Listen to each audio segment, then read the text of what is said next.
हमने पहले भी डिस्कशन थोड़ी की है, लेकिन ये हमारी पढ़ाई के हवाले से फॉर्मल डिस्कशन है। First time we are here in the course of introduction to ICT, introduction to information and communication technologies. तो ये कोर्स जो है इसका नाम है introduction to information and communication technology, इसलिए इसको आईसीटी कहते हैं, इंट्रोडक्शन टू आईसीटी। और इसका कोड जो है वो 101 है, CS 101। आहिस्ता आहिस्ता आपको ये कोड्स याद हो जाएंगे। कोड्स याद रखना भी इम्पोर्टेंट है, इतना अननेसेसरी नहीं है, लेकिन ये है कि अच्छा, दूसरे नंबर पे जो इम्पोर्टेंट बात है वो ये आपके सामने जो मैंने इस वक्त ओपन की हुई है, ये कोर्स आउटलाइन कहते हैं इसको। ये इसमें हम आपको बताएंगे कि पूरे सेमेस्टर में क्या होगा और किस तरीके से हम चलेंगे, कौन कौन सी बुक्स हैं, ठीक है। अच्छा, तो इसमें हम इसको स्टेप बाय स्टेप चलते हैं लेके। कुछ चीज़ें इसमें मैंने भी चेंज की हैं, कुछ नहीं की हैं। जैसे यहाँ पे ये पुराने कोर्स का ही नाम आ रहा है, इसको मैं ठीक कर देता हूँ, ठीक है ना जी। ये आप लोगों के लिए, हाँ ठीक, ये मैं गूगल क्लासरूम पे शेयर कर दूंगा आपके साथ। ओके, तो 2+1 जैसे पहले मैंने आपको बताया था, उसका मतलब ये है कि थ्योरी इसमें है, 2 घंटे की क्लास होगी हर वीक में और एक लैब भी होगी। अच्छा, अब दोनों चीज़ों के जो मार्क्स, देखिए प्री रिक्विजिट्स मैंने लिखा हुआ नन, यानी कि इस कोर्स को पढ़ने के लिए पहले किसी और का कोर्स का पढ़ा होना ज़रूरी नहीं है। आप सबको मेरी आवाज़ सही आ रही है और आप स्क्रीन पे देख सकते हैं ना? Yes sir. चलिए, यस सर। ठीक है। अच्छा, एक चीज़ और है कि रिकॉर्डिंग जो है वो ऑन होनी चाहिए, क्योंकि मैं रिकॉर्ड करता हूँ लेक्चर पे, मैं यूट्यूब पे डाल देता होता हूँ। मेरा चैनल भी है यूट्यूब पे, उसके लिंक्स मैं आपके साथ शेयर कर दूंगा। नंबर 1। नंबर 2 ये है कि अगर तो रिकॉर्डिंग ऑन नहीं हुई तो फिर आपने मुझे बताना है कि सर रिकॉर्डिंग ऑन है। रिकॉर्डिंग का पता चलता है कि REC लिखा हुआ आएगा आपके स्क्रीन पे कहीं पे, ठीक है, या एक डॉट नजर आएगा आपको रेड कलर का, ब्लैक सर्कल के अंदर रेड कलर का डॉट होगा, वो उससे मेरे नाम, यानी अगर आप पार्टिसिपेंट्स में जाएं तो मेरे नाम के आगे आपको एक ब्लैक सर्कल के अंदर एक रेड डॉट नजर आएगा, इसका मतलब है कि रिकॉर्डिंग हो रही है।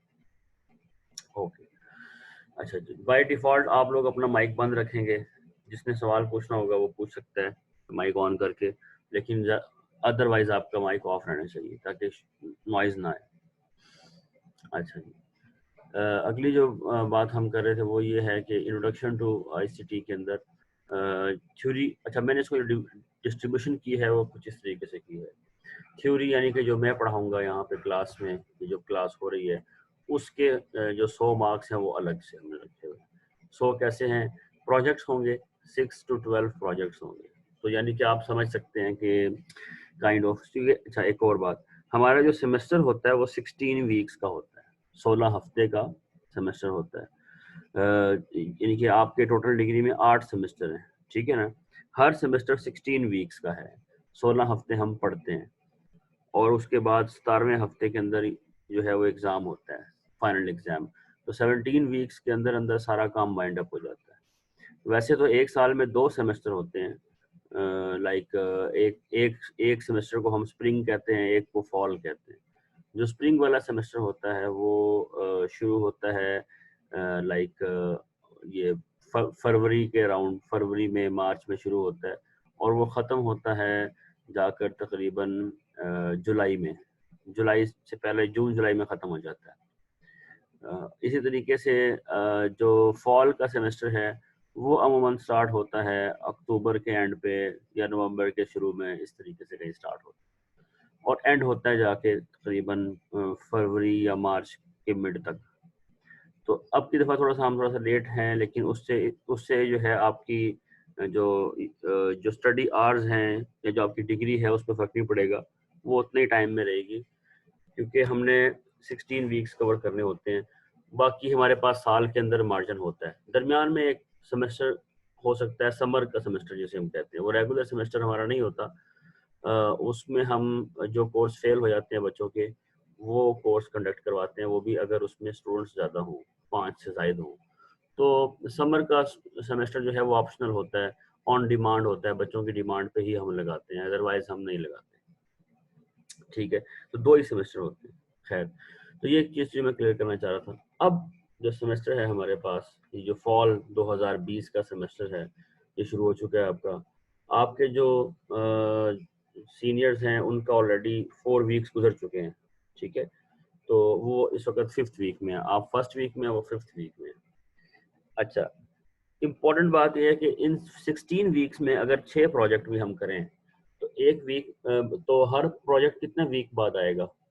यानी अगर 2 वीक का भी एक प्रोजेक्ट हो तो 12 वीक्स बन जाते हैं। तो इसका मतलब ये हुआ तकरीबन आपको हर दूसरे वीक में एक प्रोजेक्ट मिला करेगा। ये जो प्रोजेक्ट हैं ये 2 तरह के होंगे, या तो वो डिपेंड करता है काम कितना मैं आपको दूंगा, उस प्रोजेक्ट के अंदर क्या काम है।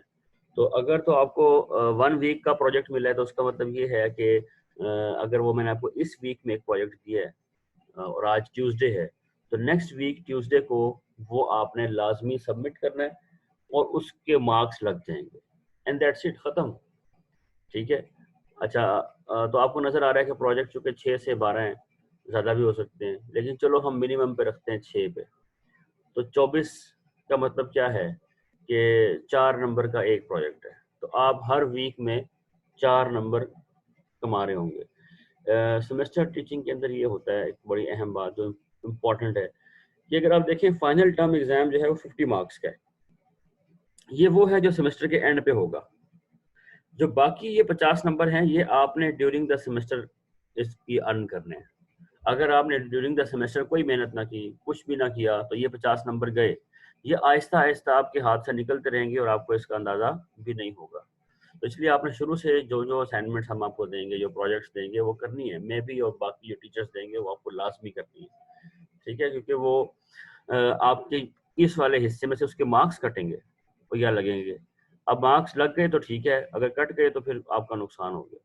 तो इस तरह मैं जो कह रहा था कि प्रोजेक्ट जो है वो 6 से 12 हैं, तो अगर आपके पास हर प्रोजेक्ट 4 नंबर का है तो आप हर वीक में या तो 4 नंबर कमा रहे हैं या फिर गंवा रहे हैं, 2 ही ऑप्शन होंगे। सही है, इसलिए आपने शुरू से मेहनत करनी है ताकि आप वो सारे प्रोजेक्ट्स तरतीब से करें। प्रोजेक्ट 1 वीक का भी हो सकता है, 2 वीक का भी हो सकता है, सही है ना? तो मैं आपको जरा एक चीज़ दिखाता हूँ, अभी मैंने यहाँ ओपन ही की हुई है, चले मैं आपको दिखा देता हूँ। वो ये है, ये अगर आप देखें ना, एक चीज़ है ये, तो ये 1 वीक प्रोजेक्ट की टाइमलाइन है। अगर आप देखें, आपको प्रोजेक्ट मिलेगा, उसके बाद आप उस प्रोजेक्ट पे वर्क करेंगे और फिर वो सबमिट करेंगे, हम उसको इवेलुएट करेंगे, कोई चेंजेस वगैरह कहनी है तो ठीक है। साथ ही आपको दूसरा प्रोजेक्ट 2 मिल जाएगा एक वीक के एंड पे। इस तरीके से प्रोजेक्ट 3, 4, 5 आपको मिलते रहेंगे। तकरीबन आपको हर वीक में एक प्रोजेक्ट मिल सकता है, या गैप भी हो सकता है, लेकिन मिल भी सकता है। अच्छा, यहाँ पे आपको नजर आ रहा है पार्ट ए और पार्ट B1 क्या है। ये वैसे मैं जब प्रोजेक्ट्स दूंगा तो वहाँ पे बड़े क्लियरली लिखा होगा क्या होते हैं B1 और ए, यहाँ भी लिखा हुआ है। पार्ट ए का मतलब है कि ये डिजाइन फेज है, इसमें आपने पेपर वर्क करना है। थ्योरेटिकली जो भी बाई हैंड आपका हैंड रिटन काम होगा वो ये होगा। यानी आपको मैंने एक असाइनमेंट दी, ये करके दो। अब वो आप असाइनमेंट कर रहे हैं और असाइनमेंट बाई हैंड कर रहे हैं, ठीक है? अच्छा, उसके बाद वो आपने जो अपना हैंड रिटन वर्क है वो सबमिट करना है। और वो सबमिट कब करना है? मतलब जो डेडलाइन से पहले पहले। यानी इसका मतलब ये हुआ कि आप ने अगर आज ट्यूसडे को मैं आपको एक प्रोजेक्ट देता हूँ तो नेक्स्ट ट्यूसडे से पहले पहले आपने वो मुझे जो आपका हैंड रिटन वाला मटेरियल है वो आपने सबमिट करना है। ये हो जाएगा पार्ट ए। अच्छा, चूंकि ये लैब भी साथ में है तो इसमें फिर B1 वाला पार्ट है कि implementation of part A using the tool specified by instructor. यानी कि जो मैंने काम कहा है कि आप मुझे प्रैक्टिकली करके दिखाएं, सही है ना? जो टूल्स मैं आपको सिखाऊंगा, जो लैब में हम चीज़ें करेंगे, तो ये काम आपने करके दिखाना है। तो वो वही चीज़ जो आपने पेपर पे की होगी वही चीज़ आपको प्रैक्टिकली करके दिखानी है। अच्छा, वो जो प्रैक्टिकल आपने करना है सारा, वो भी आपने सबमिट करना होगा कब? पार्ट ए के साथ ही। तो पार्ट ए और B1 यहाँ लिखा हुआ है, देखिए अगर आप, student working on part A and B1, submission of part A and B1। यानी एक वीक के बाद स्टूडेंट जो है वो पार्ट ए और B1 सबमिट कर देगा। यानी कि अपना हैंड रिटन वाला वर्क भी और जो उसने घर पे काम किया है, अपना सारा डिजाइन वगैरह किया, वो भी सबमिट कर देगा। फिर उसकी वैल्यूएशन स्टार्ट होगी, सही है? अगर 2 वीक का है तो फिर वो ज़रा मुख्तलिफ होगा। हम इस चीज़ को अभी मजीद डिस्कस नहीं करते, कॉम्प्लेक्स हो जाएगा।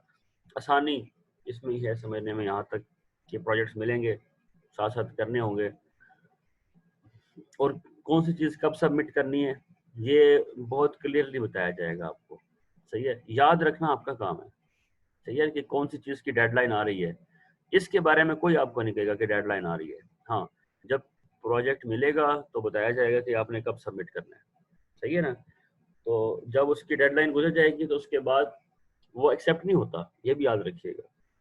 मसलन आपने जमा करवाना था मंगल को और आप मेरे पास बुध को ला रहे हैं, तो वो एक्सेप्टेबल नहीं होगा। ठीक है, वो उसमें आपके 0 मार्क्स लग गए मंगल को। तो मंगल वाले दिन ही जो जो ट्यूसडे का प्रोजेक्ट है उसकी डेडलाइन ट्यूसडे को ही होगी, जो वेडनेसडे का है उसकी वेडनेसडे को होगी। ठीक है, तो ये चीज़ ध्यान में रखनी है एक बार। इसके अलावा एक सेमेस्टर प्रोजेक्ट है। सेमेस्टर प्रोजेक्ट जो है वो 6 मार्क्स का है। ये 2 स्टूडेंट्स मिलके भी कर सकते हैं। ये पूरे सेमेस्टर के एंड पे जाके इसके बारे में हम आपसे पूछेंगे। प्रोजेक्ट्स आप अपनी मर्जी का चूज कर सकते हैं। कुछ लिस्ट ऑफ प्रोजेक्ट्स मेरे पास हैं, मैं वो शेयर करूंगा, उनमें से भी आप जो है वो प्रोजेक्ट ले सकते हैं। इसके अलावा मिड टर्म होगा एक 20 नंबर का और एक फाइनल होगा 50 नंबर का। जो मिड टर्म है 20 नंबर का, ये होगा after 7th week, 8th week के अंदर, यानी कि जब सेमेस्टर आधा हो जाएगा आपका, 16 वीक होते हैं तो 8वां जो वीक है वो आधा होता है। तो 8th वीक के शुरू में या 8th वीक के एंड पर वो हमने डिसाइड करना होता है कि कब होगा, लेकिन आपका जो है वो मिड टर्म ड्यू हो जाता है। इसका मतलब ये भी है कि साथ साथ आपके प्रोजेक्ट्स चल रहे होंगे, बाकी चीज़ें चल रही होंगी, आप काफ़ी बिजी होंगे, अचानक से मिड टर्म आ जाएगा। तो आपको जो डेली का काम है वो डेली का काम इसलिए करना है, रोज़ाना का काम रोज़ इसलिए करना है कि अगर आप नहीं करेंगे तो जब मिड टर्म आएगा तो आप बिल्कुल ब्लैंक होंगे और अचानक से आप इतनी तैयारी नहीं कर पाएंगे। क्योंकि मिड टर्म जब आएगा तो आधा कोर्स हम पढ़ चुके होंगे और उस आधे में से आएगा वो सारा। कोई चीज़ भी निकाली नहीं आती कि अच्छा ये कर लो, ये कर लो, नहीं। जितना पढ़ाया वो सब शामिल होगा। इसलिए you have to be very careful about it कि ये चीज़ आपकी मिस ना हो। अच्छा, ये तो अब आप देखिए, अगर आप 24, 6 और 20 और 50 यहाँ तक आपके ये 100 नंबर बन गए, ये थ्योरी के। मुझे नीचे वेटेज लिखा है वो मैं बाद में बताऊंगा आपको क्या मतलब है इसका। ये थ्योरी के हो गए। इसी तरीके से लैब के टास्क होंगे आपके, ठीक है ना। अच्छा, लैब के टास्क में मैं आपको चले एक चीज़ बताता हूँ कि ये लैब के जो टास्क हैं ये 16 टास्क होंगे, लेकिन असल में ये 6, इसको मैं 6 to 12 कर लेता हूँ, क्योंकि ये जो प्रोजेक्ट्स हैं वही होंगे। लैब के लिए कोई अलग से टास्क नहीं मिलेगा, ये अहम बात है। सही है जी बात। क्या मैंने कहा? मैंने कहा कि लैब के लिए कोई अलग से प्रोजेक्ट नहीं मिलेगा, वो वही होंगे।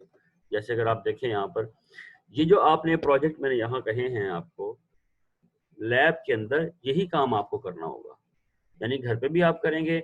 अगर आपका काम मैंने देखा और मुझे लगा नहीं आपने सही नहीं किया, तो लैब के अंदर आपको मौका दिया जाएगा कि आप वो ठीक करके दिखा दें, या फिर आपको कोई चीज़ मैंने सिखानी है, लैब के अंदर कोई टूल सिखाना है कि जिस पे आपने काम करना है, ठीक है ना, जिस चीज़ पे आपने काम करना है, कोई सॉफ्टवेयर है जिसको आपने यूज़ करना है, तो वो चीज़ भी मैं लैब में करवाऊंगा आपको। तो लैब को हम इस काम के लिए इस्तेमाल करेंगे। लेकिन लैब और कोर्स ये बड़े आपस में कनेक्टेड है। जो आपको मैं यहाँ से चीज़ असाइन करूंगा वही चीज़ लैब में हो रही होगी। तो लैब में कुछ नया नहीं पढ़ेंगे आप, लैब में वही चल रहा होगा जो हम यहाँ पर पढ़ रहे होंगे। सही है, लैब में सिर्फ आपने वही वही चीज़ें प्रैक्टिकली करनी है, बस ये है। तो इस तरीके से लैब के जो हैं वो अलग से 100 मार्क्स होंगे। अच्छा, जो आपके टोटल 100 मार्क्स हैं उसका 67%, यानी कि देखिए ना ये 2+1 है।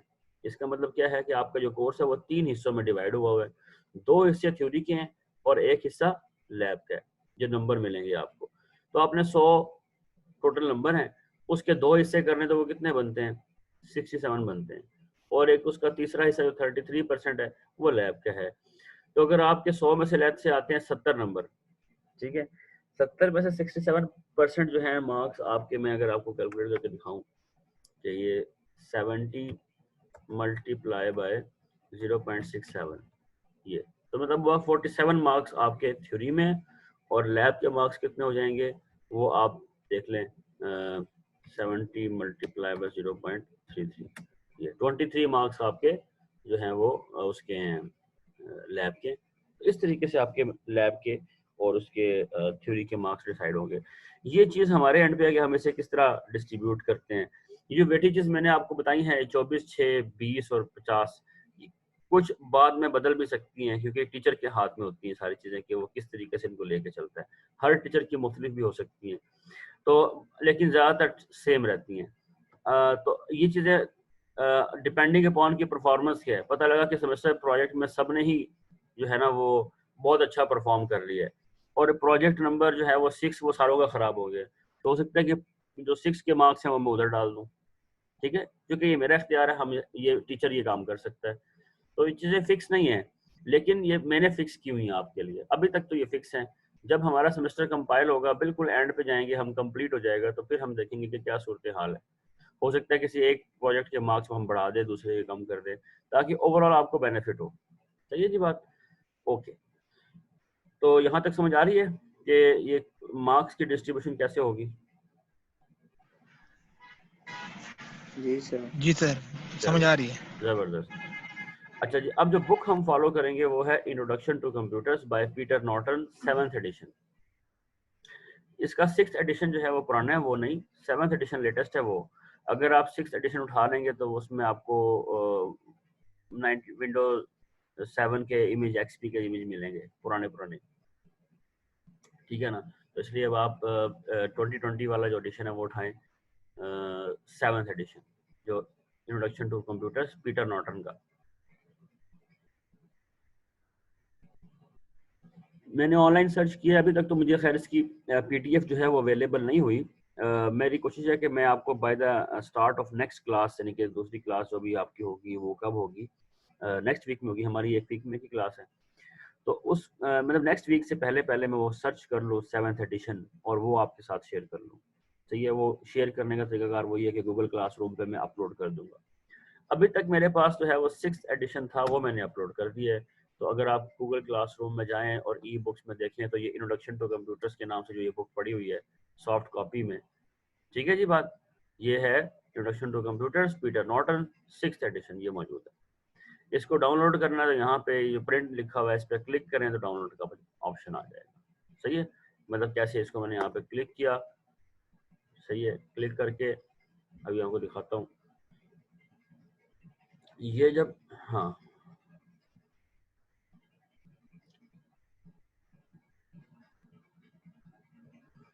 एक मिनट,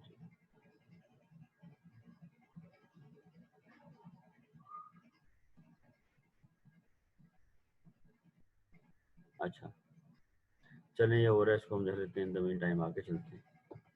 तो हम डिस्कस क्या कर रहे थे जी? बुक्स को डिस्कस कर रहे थे, ये बुक्स। इसके अलावा दो और बुक्स भी हैं, using information technology, a practical introduction to computer and communication by William Sawyer. इस तरह computer communication information, a user introduction by Sarah. अच्छा, एक चीज़ और आपको बहुत अहम मैं बताना चाहता हूँ, वो ये है कि जो आपके पास ये जो बुक्स मैंने लगाता हूँ, ये जो मैंने बोल्ड किया नंबर 1 पे टेक्स्ट बुक, ये वो है जो मैं फॉलो करूँगा। इसका मतलब ये है कि ज़्यादातर पोर्शन जो है तकरीबन 70-80% इसमें से होगा। हो सकता है कुछ चीज़ें मैं यहाँ से भी कवर करूँ, ठीक है? यहाँ से भी कवर करूँ मैं। लेकिन आपके लिए जो अहम बात है इसमें जानने वाली, वो ये है कि मैं मेरे ऊपर ये बाइंडिंग नहीं है कि जब मैं आपको कोई एग्ज़ाम में क्वेश्चन दूँ तो वो इसी बुक से दूँ। वो इस बुक से भी हो सकता है, इस बुक से भी हो सकता है और इस बुक से भी हो सकता है। मटेरियल जो है वो यहाँ से कवर होगा, लेकिन जो एग्जाम होगा, जो असाइनमेंट्स होंगी, जो जो भी चीज़ होगी, प्रोजेक्ट्स वगैरह लाइक, वो इन दोनों में से भी हो सकता है, या इसके अलावा किसी और बुक से भी हो सकता है।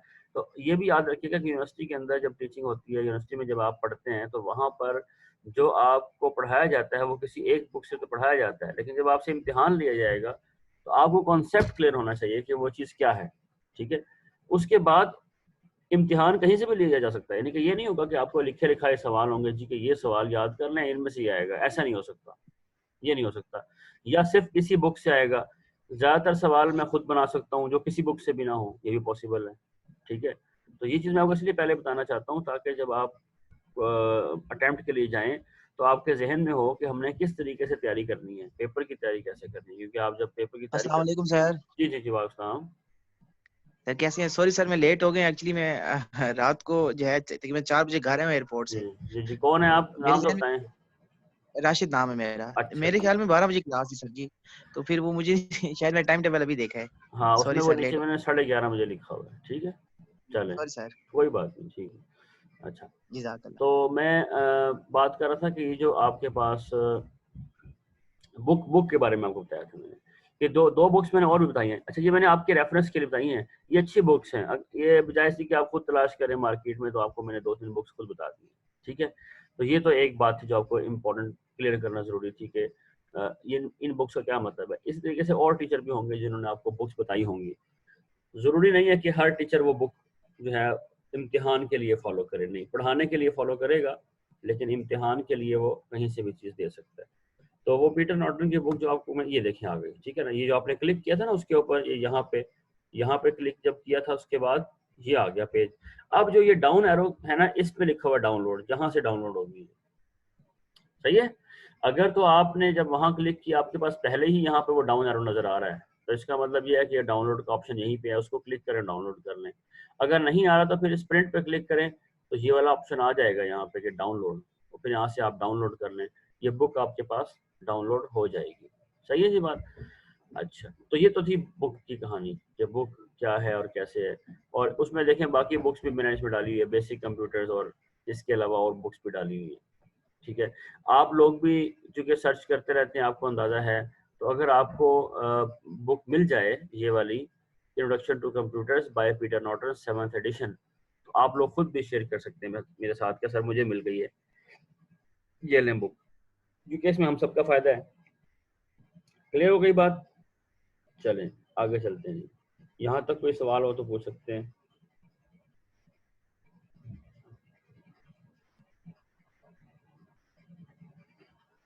कोई सवाल नहीं है, आगे चलते हैं। ओके, अब हम बात करते हैं कि इस कोर्स का ऑब्जेक्टिव क्या है। इसका है कि different terms associated with ICT, information and communication technologies के अंदर मुख्तलिफ टर्मिनोलॉजीज को सीखना। फॉर एग्जांपल, क्या टर्मिनोलॉजीज के, डाटा सेंटर क्या होता है, क्लाउड क्या होता है। अच्छा, ये मोटे मोटे अल्फाज में मैं बोल रहा हूँ, ये बातें। अच्छा, वेबसाइट क्या होती है। अच्छा जी, कंप्यूटर क्या होता है, और एंड्रॉयड क्या है। अच्छा, इस तरह विंडो 10 में और लिनक्स क्या होता है। इस तरह के जो सवालात होते हैं एक आम आदमी के जहन में, जब वो कंप्यूटर की दुनिया को देख रहा होता है, कि उसके जहन में बहुत सारी बातें होती है कि ये क्या होता है, तो उसका ब्रीफ इंट्रोडक्शन। ठीक है, ये 4th जनरेशन कंप्यूटर क्या होता है, 6th जनरेशन कंप्यूटर क्या होता है, जनरेशन्स क्या होती हैं कंप्यूटर्स की। ठीक है, इस तरीके से P4 क्या है, और इस तरह ही जो है ये अब कोर i3 है, i7 है, i5 है, ये क्या होते हैं, रैम क्या होती है, हार्ड डिस्क क्या होती है। तो ये चीज़ें, ऑल्दो कि कुछ आप में से लोगों ने, जिन लोगों ने ICS किया हुआ है, इन चीज़ों के बारे में पढ़ा भी होगा, लेकिन सबने नहीं पढ़ा होगा, इसलिए हम जब कोई कोर्स पढ़ाते हैं तो हम एज्यूम करते हैं कि नहीं पढ़ा हुआ। ठीक है, तो अगर किसी ने पढ़ा हुआ तो उसका बेनिफिट है, उसको दोबारा समझ में आ जाएगी चीज़। अगर नहीं पढ़ा हुआ तो फिर तो बहुत ज़रूरी है उसका समझना। तो ये है, तो डिफरेंट कंपोनेंट्स ऑफ द, जो वेरियस कंपोनेंट ऑफ सिस्टम है उनको समझना, सॉफ्टवेयर कितनी किस्म के होते हैं उनकी कैटेगरीज को समझना, ऑपरेटिंग सिस्टम क्या होता है उसको समझना, उसको इंस्टॉल करना, नेटवर्किंग के हवाले से डिफरेंट टर्मिनोलॉजीज को सीखना, मतलब लैन क्या होता है, ये राउटर किसे कहते हैं। ठीक है, DSL क्या होता है, इंटरनेट क्या होता है, किसे कहते हैं, इंटरनेट किस चीज़ का नाम है। ये वर्ल्ड वाइड वेब, WWW जिसको हम कहते हैं, जो वेब, वर्ल्ड वाइड वेब होता है, ये क्या चीज़ होती है।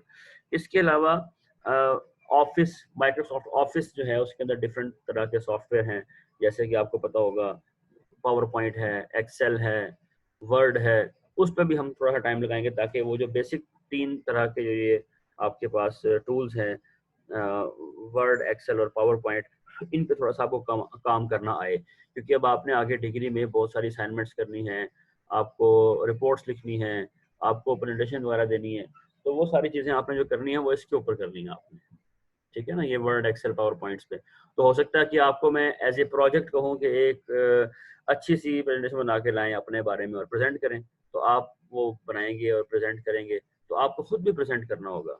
ठीक है, जैसा भी मैं क्लास पढ़ा रहा हूँ ऐसे आप पढ़ाएंगे, ताकि आपको प्रेजेंट करना भी आए कि किस तरीके से चीज़ों को प्रेजेंट किया जाता है, ये भी आपको हम सिखाएंगे। ठीक है, ओके। इसके अलावा और भी कुछ चीज़ें हम सीखेंगे। कुछ बुक में बहुत सारे, बुक तो खैर बहुत कुछ है बुक के अंदर, तो हो सकता है मैं कुछ इंक्लूड भी कर दूं, कुछ चीज़ें निकाल भी दूं, डिपेंडिंग अपॉन के क्या हमारे पास कितना वक्त बचता है। ठीक है ये बात। अच्छा, अब हम बात करते हैं कि 16 वीक्स में जो हमने पढ़ना है उसमें क्या क्या मेन टॉपिक है जो हमने करने हैं, मैं वो आपको बताता हूँ। जैसे देखिए, अगर आप यहाँ पे सबसे पहले तो कंप्यूटर्स के बारे में हम बेसिक्स पढ़ेंगे, फिर उसके बाद ऑपरेटिंग सिस्टम के बारे में पढ़ेंगे, फिर ये वर्ड आ गया आपके पास, माइक्रोसॉफ्ट वर्ड, ठीक है, और इस तरह ही एक्सेल, पावर पॉइंट, ठीक है जी बात, और ये इंटरनेट के बारे में, डाटा कम्युनिकेशन क्या होती है उसके बारे में, फिर नेटवर्किंग के बारे में कि इंटरनेट क्या होता है उसके बारे में कुछ यहाँ पे इंफॉर्मेशन है, और थोड़ी सी प्रोग्रामिंग के हवाले से भी फ्लो चार्ट, इस तरह की चीज़ें वगैरह पढ़ेंगे। ऑल्दो कि ये वाला जो पार्ट है वो आप ऑलरेडी कवर करेंगे उधर दूसरे कोर्स में जो कि आपको पढ़ाएंगे आसिम साहब, जिस कोर्स का नाम है प्रोग्रामिंग फंडामेंटल, तो वहाँ मुख्तलिफ है, ठीक है। अच्छा, ये नेक्स्ट जो है वो नेटवर्क की बेसिक्स हैं, जो हम टाइप ऑफ नेटवर्क टोपोलॉजी क्या होता है, और लैन मैन और वैन में क्या फ़र्क होता है, इस तरह की चीज़ें हम देखेंगे। इसके अलावा इंट्रोडक्शन होगा ईमेल का कि ईमेल क्या चीज़ है। तो ये इस तरीके से आपको देखिए कि 16 वीक का पूरा यहाँ पर हमने इसको वो बनाया हुआ है, ब्रेक डाउन बना हुआ है 16 वीक्स का, कि 16 वीक्स में हमने किस तरीके से चलना है। तो ओके जी, सो बिस्मिल्लाहिर्रहमानिर्रहीम, welcome to lecture number 1, week number 1। तो ये हमारा जो है वीक 1 है, लेक्चर नंबर 1। बुक के बारे में आपको बता चुका हूँ। अब हम आगे चलेंगे, लाइक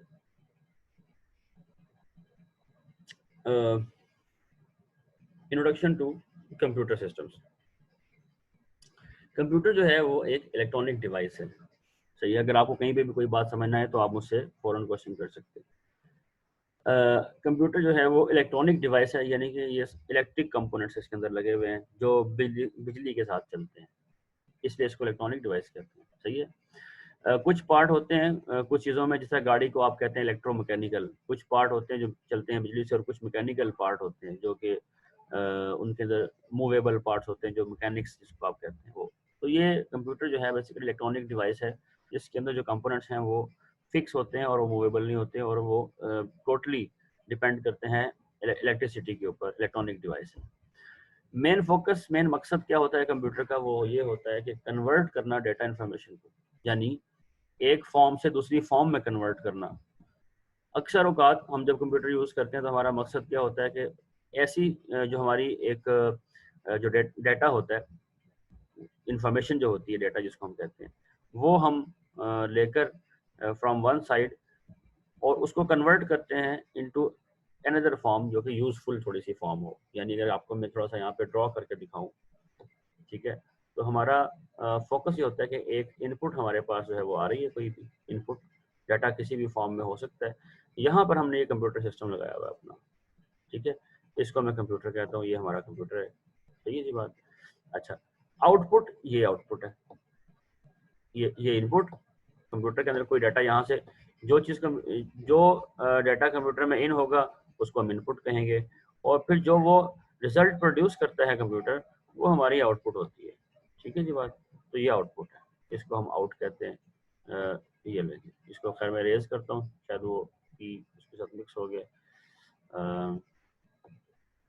जी रेजर ये आ गया, अच्छा ठीक हो गया। तो मैं इसको जी ओके, सो आउट आउट, ठीक है, ये आउटपुट है।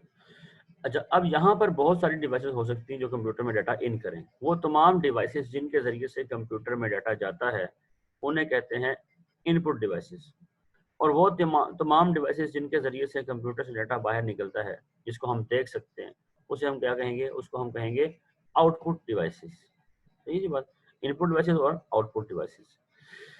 तो ये दरमियान में कंप्यूटर है। कंप्यूटर का काम क्या होता है, अब फॉर एग्जाम्पल मैं आपको एक एग्जाम्पल देता हूँ, एग्जाम्पल से आपको समझाता हूँ। अगर आप देखें जो मैं अभी बोल रहा हूँ, ठीक है, ये चीज़ कंप्यूटर में इन हो रही है माइक के ज़रिए से, तो माइक जो है वो इनपुट डिवाइस है। अच्छा, अब वो जो डाटा है वो किसी ऐसी शक्ल में है जो जिसको मैं समझ नहीं सकता। फॉर एग्जाम्पल किस शक्ल में है, वो ऐसे कोई वेव्स की शक्ल में होगा ऐसे करके, तो वो मेरी जो आवाज़ है वो इस शक्ल में यहाँ पर इसमें इन हुई। क्लियर? अच्छा, उसके बाद जो माइक से इन हुई और इसने उसको प्रोसेस किया आवाज़ को, और आउटपुट पे जो स्पीकर्स हैं वहाँ से मुझे सुनाया।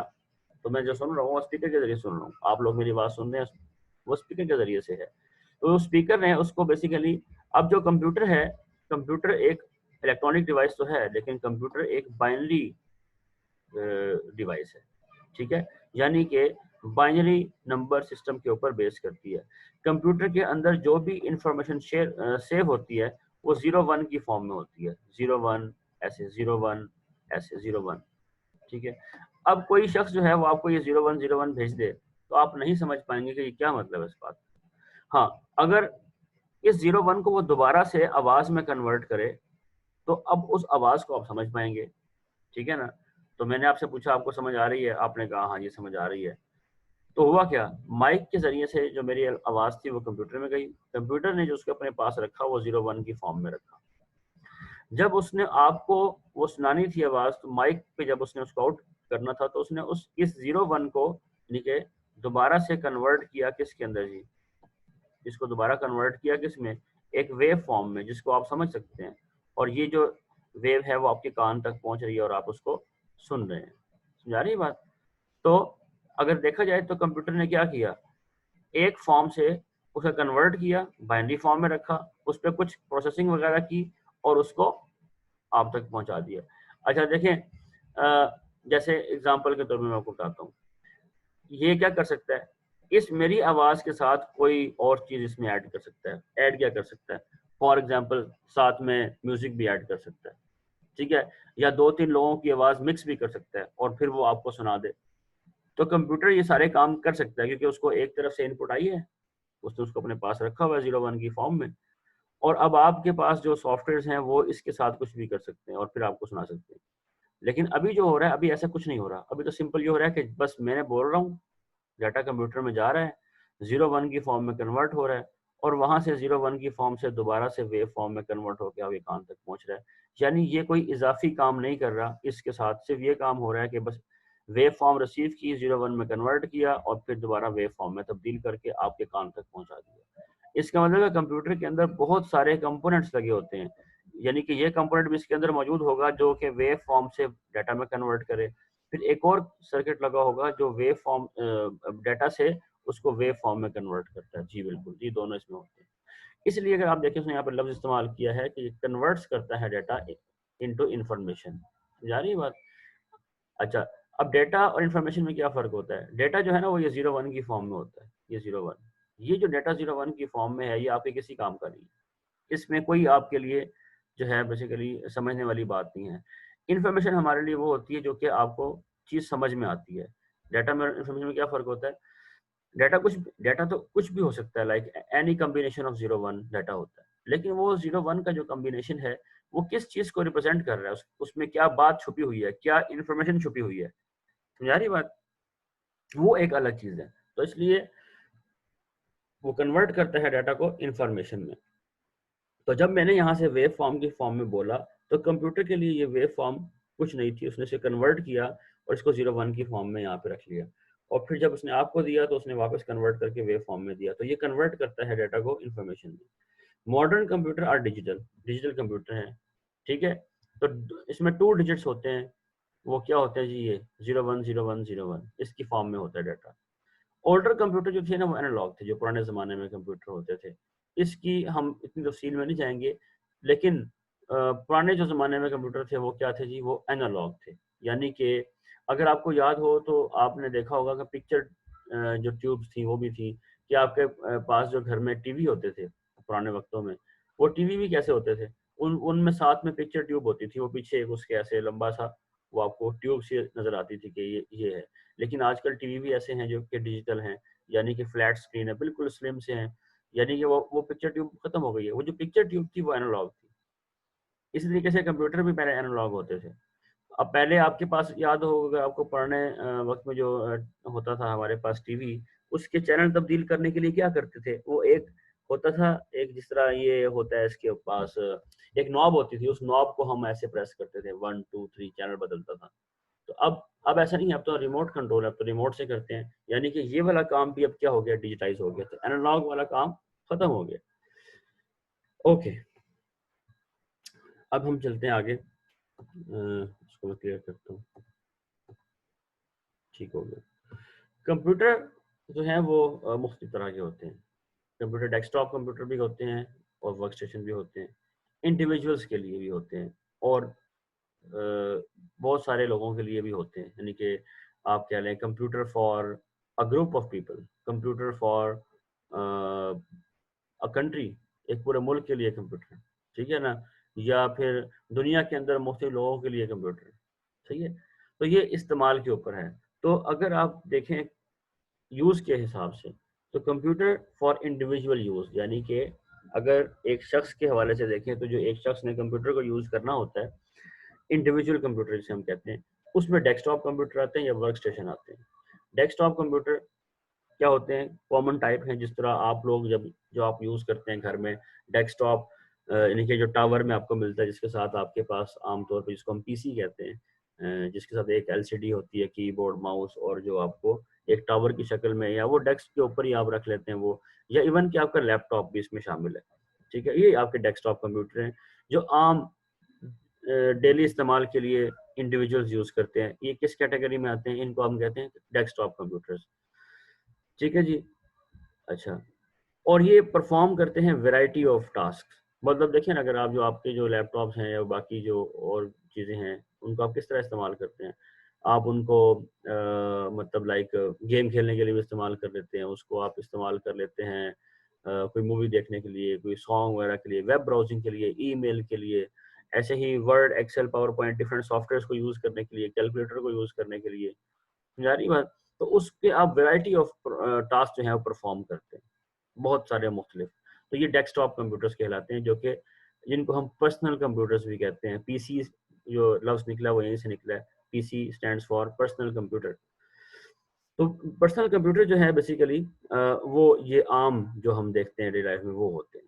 अच्छा, वर्क स्टेशन जो होते हैं वो थोड़े से स्पेशलाइज्ड कंप्यूटर होते हैं।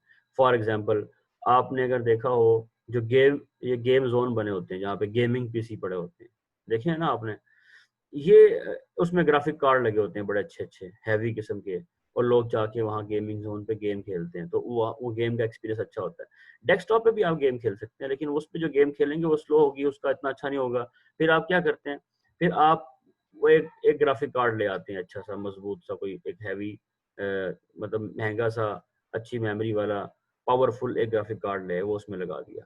तो अब आपका कंप्यूटर जो है वो स्पेशलाइज़्ड हो गया है, वो डेस्कटॉप नहीं रहा, वो मुख्तलिफ कामों के लिए तो है, कर सकता है अभी भी, लेकिन आपने उसको एक ख़ास किस्म की पावर दे दी है, जीपीयू लगा के उसके अंदर, ग्राफिक कार्ड लगा के, कि ये अब मेरे जो है ना बेसिकली गेम्स बड़ी अच्छी मैं खेल सकता हूँ उसके ऊपर, ठीक है? तो ये थोड़ा स्पेशलाइज़्ड हो गया है। ऐसे ही आप अपने कंप्यूटर के अंदर जो आपके डेस्कटॉप कंप्यूटर होते हैं, बहुत सारी चीज़ें और भी ऐड कर सकते हैं जिससे वो स्पेशलाइज़्ड हो जाए। फॉर एग्ज़ाम्पल क्या ऐड कर सकते हैं? एक जो मैंने आपको ग्राफिक कार्ड का ऑप्शन दिया, ये एक ऑप्शन था। ग्राफिक कार्ड के अंदर आप लगा के उसको ग्राफिक्स उसकी बेहतर करके गेम्स, मूवीज़ वगैरह इन चीज़ों को बेहतर कर सकते हैं।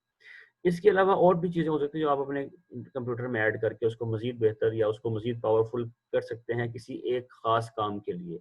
फॉर एग्ज़ाम्पल और क्या हो सकता है? कोई है आपके ज़हन में एग्ज़ाम्पल?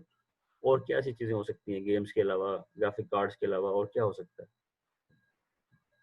जो आप ऐड कर सकते हैं अपने कंप्यूटर में, उसको मज़ीद पावरफुल करने के लिए? जी। रैम भी आता है सर, रैम लगाते हैं। क्या चीज़? रैम? नहीं, रैम देखो, रैम एक अलग चीज़ है।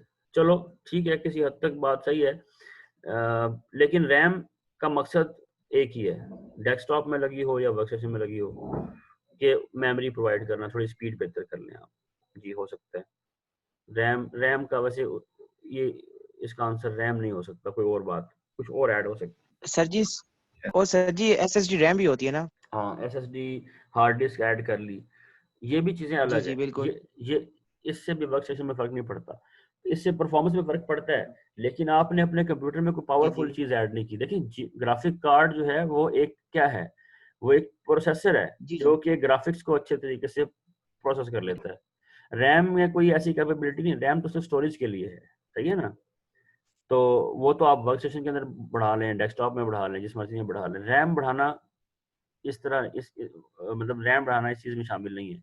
मैं आपको एग्जांपल देता हूँ, एग्जांपल और मैं आपको देता हूँ। जैसे फॉर एग्जांपल आपने कुछ लोगों के आपने सुना होगा जो आपने ना मैसेजेस वो करने होते हैं, या कुछ लोग जो होते हैं वो जीएसएम पे उन्होंने एक बनाया होता है। जीएसएम जो हमारी सिम्स नहीं होती, मुख्तलिफ मुख्तलिफ उसके ऊपर बना के एक एक्सचेंज बना लेते हैं। एक्सचेंज का मतलब ये है कि उनके पास एक हार्डवेयर होता है जिसके अंदर वो कोई 8-10 सिमें लगा लेते हैं, 8-10 सिमें उसमें, ठीक है। और उसके बाद इंटरनेट के ऊपर लोगों से कॉलें करवाते हैं बैरून मुल्क। जो लोग बाहर कॉलें करते हैं उनको इसका अंदाज़ा होगा कि वो उनको वो कार्ड वगैरह बिकते हैं, वो कार्ड से ख़रीदते हैं, तो वो लोग कहते हैं कि ये कार्ड से हमें कॉल सस्ती पड़ती है, फिर वो कार्ड के ज़रिए से बाहर से कॉल करते हैं। अच्छा, वो कॉल जो है वो आती है सऊदीया से, लेकिन नंबर पाकिस्तानी लोकल आ रहा होता है आपको। वो कैसे होता है? वो ये ऐसे होता है कि वो बेसिकली जीएसएम एक्सचेंज लगी होती है कंप्यूटर के साथ। वो कॉल कंप्यूटर पे आती है, कंप्यूटर खुद डायल करता है एक नंबर, ठीक है। अच्छा, वो जो आपने डायल करना होता है वो आपके बिहाफ पे खुद डायलिंग करता है। अच्छा, वो अपनी किसी एक सिम को जो फ्री होती है उसको यूज करके डायलिंग कर देता है, और उस पे पैकेज हुआ होता है। मतलब फॉर एग्जांपल वो इतना इतना एफिशिएंट होता है वो, मैं आपको यहाँ पे थोड़ा ड्रॉ करके दिखाता हूँ कि कैसे होता है।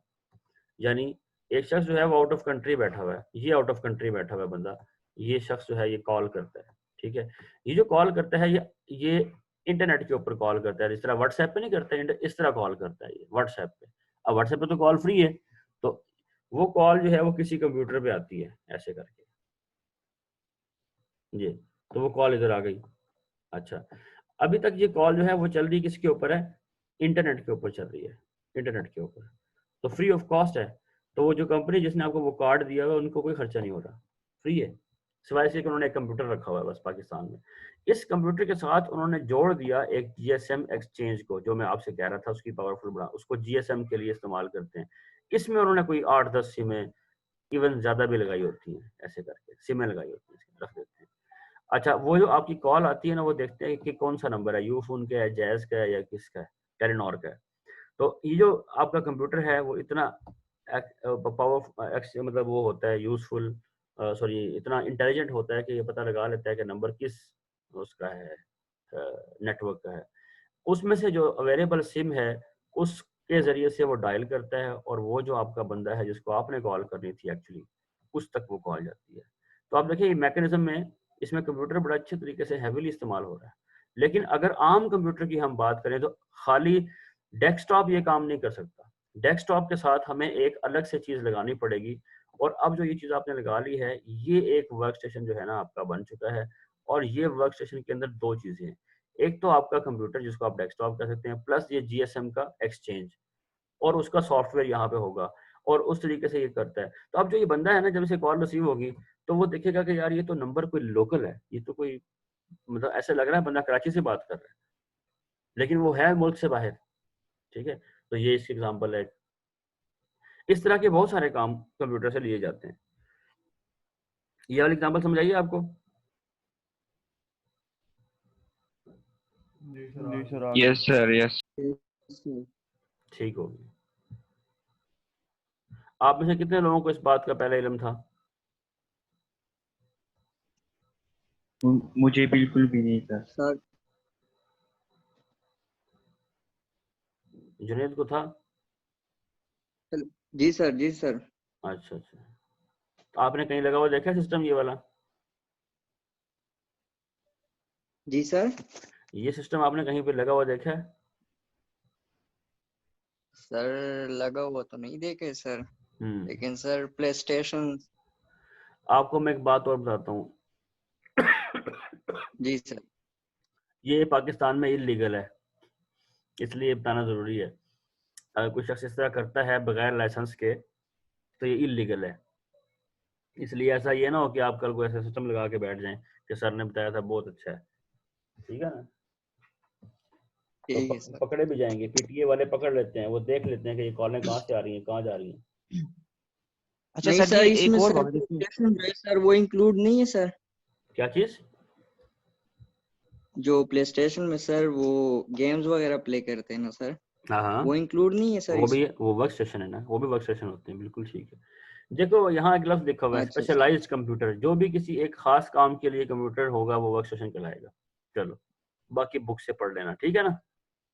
अच्छा सर जी एक और ओके। क्वेश्चन है मेरा। जी जी सर जी जिस तरह ये हम लोग अक्सर वीपीएन यूज करते हैं, जो वीपीएन होता है, हाँ हाँ तो मैंने इसका ये सुना है कि ऐसा होता है कि अगर आप वीपीएन यूज करते हैं किसी चीज के लिए, तो वो आपकी जो है डायरेक्शन जो सॉरी लोकेशन जो होती है वो डाइवर्ट करती है। मतलब कि अगर आपने वीपीएन लगाया हुआ है तो वो आपकी लोकेशन कनाडा की शो होगी। पीटीए कहेगा बंदा 2 मिनट पहले पाकिस्तान में था, वहां कैसे पहुंच गया है? उसको उसको वीपीएन तो नहीं ये कहते, सुना है कि इसको भी उसको वीपीएन नहीं ये सुना कहते है उसको। इसको भी यूज करना सही नहीं है। नहीं नहीं, आप लफ्ज गलत इस्तेमाल कर रहे हैं, उसको वीपीएन नहीं, इसको प्रॉक्सी सर्वर कहते हैं। प्रॉक्सी सर्वर लगे होते हैं जो इस अच्छा तरह अच्छा करते मैंने हैं। जी जी जी, वीपीएन और चीज होती है। वीपीएन तो एक जायज चीज है, और बल्कि बहुत ज्यादा यूज होती है, इवन के पीटीए खुद भी यूज करता है, वो कैसे बैन करेगा, ठीक है। तो ये तो सर बहुत सारे लोग यूज करते जिस हैं। तरह ये जी सर ये जिस तरह पिछले दिनों में टिकटॉक लाइक जी बैन हो गई जी, थी, वो लोग प्रॉक्सी वीपीएन के डाउनलोड जरिए कर से, रहे थे ऐसा कर रहे थे। वो वीपीएन तो उसका नाम अच्छा रख अच्छा दिया लोगों ने। Sorry sir. हाँ, वो प्रॉक्सी सर्वर होते हैं, जी प्रॉक्सी, जी हाँ ठीक है, वो जी प्रॉक्सी जी होते हैं। सही। जी जी सही सर। प्रॉक्सी क्या होते हैं, प्रॉक्सी इलीगल होता है, कैसे आपको मैं बताता हूँ। अब मैं क्लास में जी अटेंडेंस जी लगाता हूँ और 20 बच्चे बैठे हुए जी हैं, जी अब मैं कहता हूँ जी माज अहमद, ठीक है ना, माज गफूर, वो राशिद जो है उसकी हाजिरी बोल देता है, ठीक है। अब मैं रजिस्टर की जी तरफ जी देख रहा हूँ तो मैंने नहीं देखा कि किसने बोला है, लेकिन बोला तो राशिद है, और मैं अटेंडेंस लगा जी देता जी हूँ किसकी, माज गफूर की, तो ये इलीगल हो गया ना। माज गफूर तो क्लास में आई नहीं। तो इसको प्रॉक्सी बोलना कहते हैं, प्रॉक्सीज। ये किसी के बिहाफ पे प्रिटेंड करना कि आप वही हैं, सही है। जी सर बिल्कुल हाँ, समझ आ गया। प्रॉक्सी में क्या होता है, मैं आपको यहाँ पर ड्रॉ करके दिखाता हूँ, देखें जरा। प्रॉक्सी में ये होता है कि ये आपका कंट्री है, ये इधर, यहाँ पे अलाउ नहीं है टिकटॉक। ये एक कंट्री है जहाँ पे टिकटॉक अलाउ है, सही है। अब मसला क्या है कि आपने जब रिक्वेस्ट की ना टिकटॉक की, तो वो कभी यहाँ से बाहर जाएगी नहीं। ये आप हैं, ये बंदा मैं बना रहा हूँ, ये आप हैं, आप टिकटॉक यूज करना चाहते हैं, लेकिन यहाँ पाकिस्तान के अंदर अलाउ नहीं है, इस मुल्क में, यानी कि ये पाकिस्तान है, ये लेट्स से ये कोई ऑस्ट्रेलिया है, दूसरा मुल्क ऑस्ट्रेलिया में, तो क्या करते हैं वहां पे लोग एक सर्वर यहाँ लगा लेते हैं, ठीक है जी बात, सर्वर लगाते हैं। वो जो वीपीएन क्या क्या आपको बेचते हैं बेसिकली, वो क्या होता है, वो एक सॉफ्टवेयर होता है, आप इस्तेमाल करते हैं, आप उसे टिकटॉक की रिक्वेस्ट देते हैं ऐसे करके, यार ये टिकटॉक को चला दो। वो यहाँ से जब जब यहाँ से वो बाहर रिक्वेस्ट लेके जाता है ना, तो वो कहता है जी कि ये कोई और चीज है, ये तो यहाँ से आप कोई ईमेल कर रहे हैं इसको, समझे बात को, ईमेल कर रहे हैं, या कोई वेब पेज है, वेब www, इसकी रिक्वेस्ट बना के ले जाता है। यानी कि उसने झूठ बोला, वो ये बता रहा है पीटीए जी को जी कि, सर पीटीए को बता रहा है कि ये जो टिकटॉक की रिक्वेस्ट नहीं है, ये पैकेट टिकटॉक के नहीं है, ये पैकेट तो किसी www के उसके हैं, उसके हैं HTTP के हैं या TFTP के हैं, किसी और प्रोटोकॉल के हैं, टिकटॉक के नहीं है, किसी और एप्लीकेशन के। तो पीटीए उसको जाने देगा, जब जी जी पीटीए उसको जाने देगा यहाँ से, तो आपके मुल्क से ट्रैफिक बाहर जी चली गई। जब बाहर चली गई तो वो सर्वर पे गई, वो सर्वर पे आपकी पहले बात हुई थी कि भाई ये तो जब आपके पास रिक्वेस्ट आएगी तो आपने क्या करना है, उसके ऊपर से वो जो हमने एक शॉपर चढ़ाया हुआ है जिसके ऊपर लिखा हुआ था HTTP, लेकिन उस शॉपर के अंदर क्या था, टिकटॉक, वो ये शॉपर उतार देता है उसके ऊपर से, रैपर उतारता है, अंदर से निकलता है टिकटॉक, और टिकटॉक यहाँ फॉरवर्ड करता है। अब देखिए यहाँ तो लाओ ना टिकटॉक, तो यहाँ पे वो चल जाता है। सिर्फ सिर्फ ये वाली बाउंड्री क्रॉस करने के लिए वो प्रॉक्सी इस्तेमाल होती है ये, और इनके दरमियान में वीपीएन कनेक्शन भी बनाया जा सकता है, इसलिए उसका नाम वीपीएन लोग यूज करते हैं।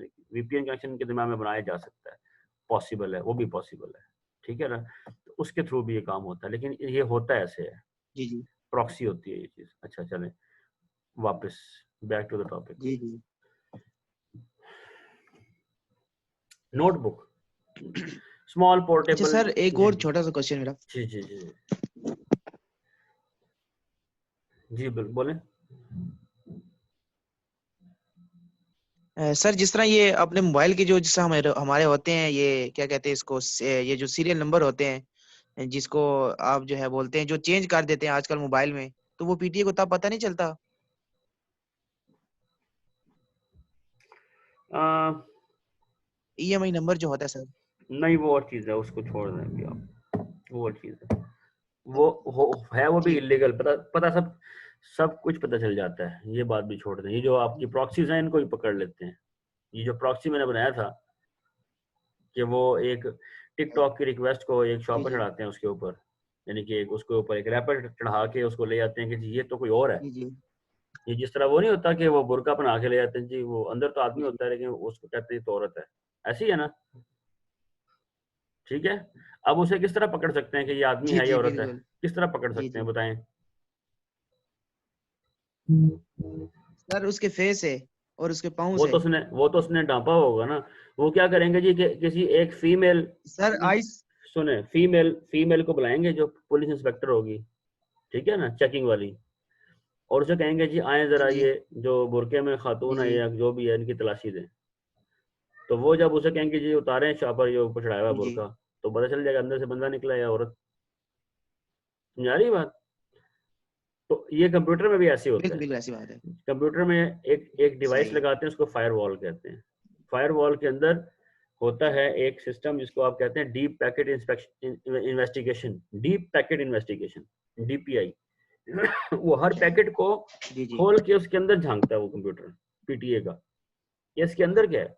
अगर सही उसके है। अंदर उसको टिकटॉक नजर आए तो वो उस प्रॉक्सी को ही बैन करता है कि अच्छा ये जो दो कंप्यूटर आपस में बात कर रहे हैं इसको बैन करो, फिर वो प्रॉक्सी भी ब्लॉक हो जाती है। फिर दोबारा कभी भी आप उस प्रॉक्सी के जरिए से वो कनेक्ट नहीं कर पाएंगे क्योंकि वो पकड़ी जाती है।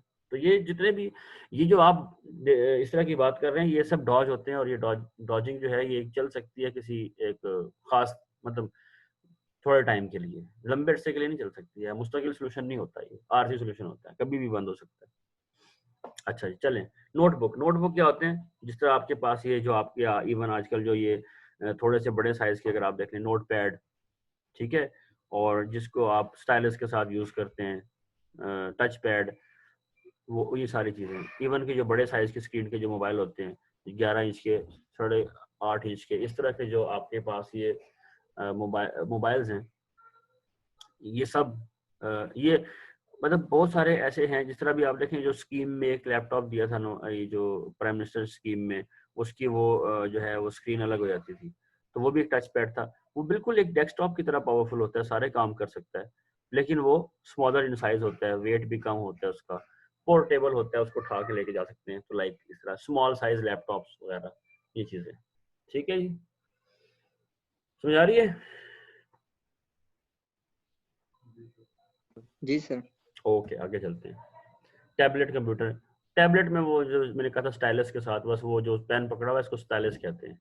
स्टाइलस के साथ वो उसको ऐसे, याद है वो नोट 5 वगैरह जो ये सैमसंग के नोटबुक्स आती है, सैमसंग का नोट 5, नोट 6, नोट 7 अभी आया हुआ है, तो उसमें भी साथ स्टाइलस होता है। इवन वो मोबाइल है लेकिन उसके साथ वो स्टाइलस होता है। ऐसे ही बहुत सारे टैबलेट्स के साथ भी होता है। ठीक है, ये थोड़ा सा इतना पावरफुल नहीं होता, लेकिन ये वो सारे काम कर लेता है, मतलब मूवी चला लेता है, आपके डॉक्यूमेंट्स वगैरह ओपन कर लेते हैं इससे आप, और वो सारे काम कर सकते हैं एक कंप्यूटर से आप करते हैं वो सारे। लेकिन अगर आप इस पे गेम खेलें तो गेम शायद इस पे आप बिल्कुल नहीं खेल सकते क्योंकि वो उसके लिए बिल्कुल नहीं बना हुआ। स्मॉल साइज एक डेस्कटॉप कंप्यूटर की तरह होता है ये, जो कि सारे काम कर सकता है, लेकिन ज्यादा पावरफुल नहीं है जिस तरह डेस्कटॉप है उसकी निस्बत। ठीक है, इनपुट इसमें दी जाती है थ्रू पेन। अच्छा जी, हैंड हेल्ड कंप्यूटर, ये वो है मोबाइल स्मार्टफोन जो आजकल सब बंदों के पास है, जिसमें ईमेल, वेब सर्फिंग, बहुत कुछ आप कर सकते हैं। पहले जो है ना स्मॉल, ये जो पहले जो है ये स्मार्टफोन की जगह पे पीडीएस होते थे, यहाँ पे लिखा हुआ है पीडीएस, पर्सनल डिजिटल असिस्टेंट। ये अब खत्म हो गए हैं, अब तो ये नहीं होते, लेकिन पहले ये हुआ करते थे पीडीएस।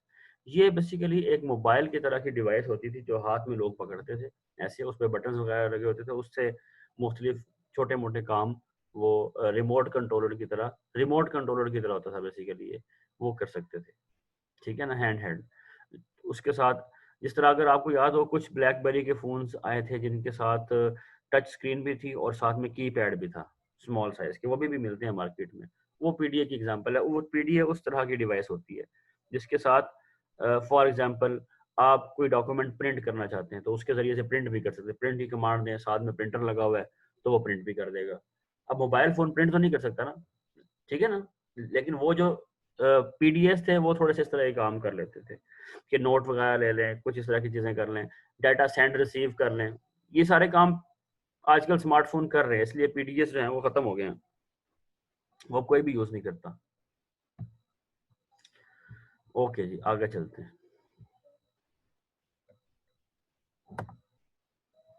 हाँ, ये है नेटवर्क सर्वर्स। ये हैं वो चीज़ें जो हम बात कर रहे थे कि वो कंप्यूटर जो एक ग्रुप ऑफ पीपल के लिए होता है, मतलब किसी एक खास बंदे के लिए नहीं है, बल्कि मोर देन वन, पूरी यूनिवर्सिटी के लिए एक कंप्यूटर।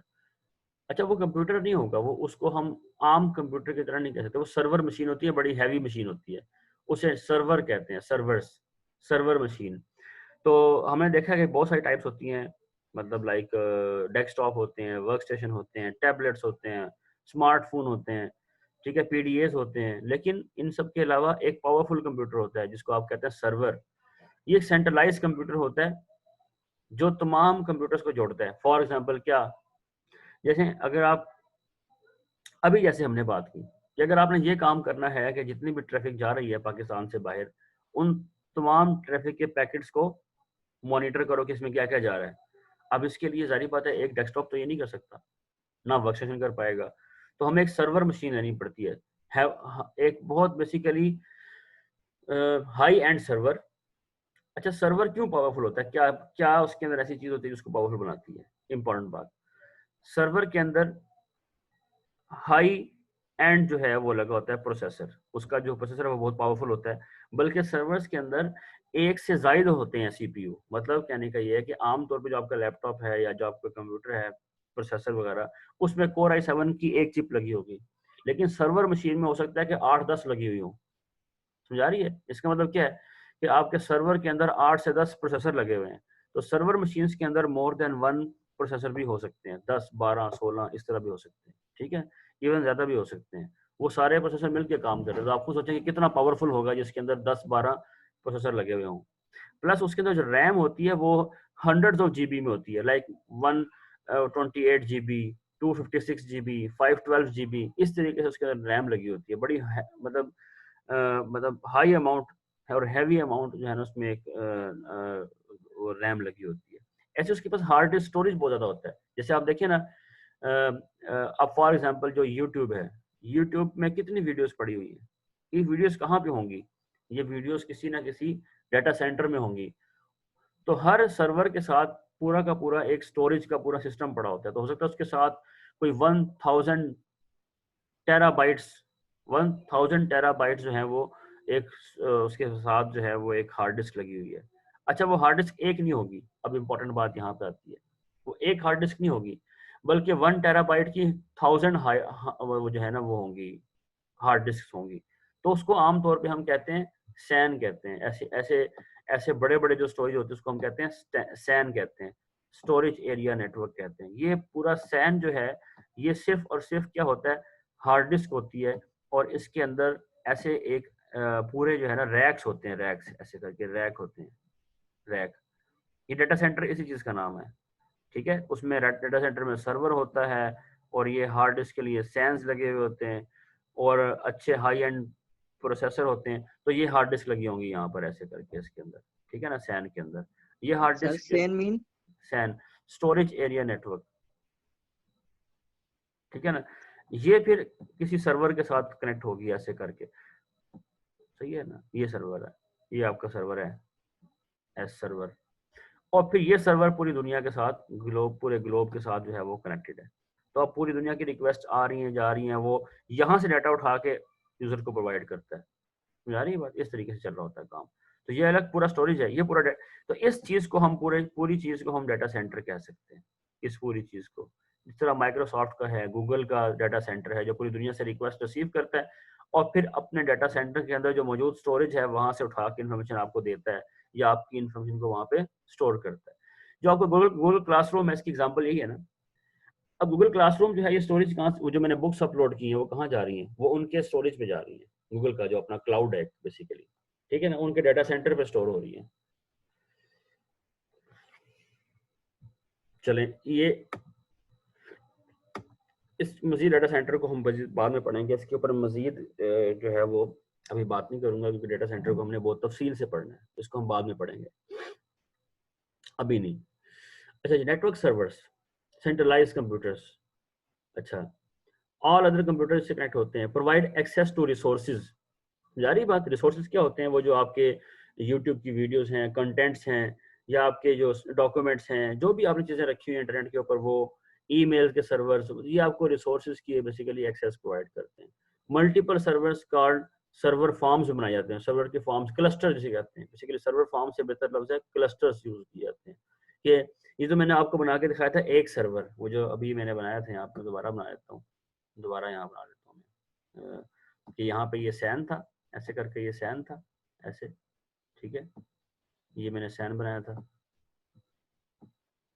ठीक है। सैन के साथ जो मैंने यहाँ पर सर्वर बनाया था, वो मैंने एक सर्वर बनाया था, ठीक है।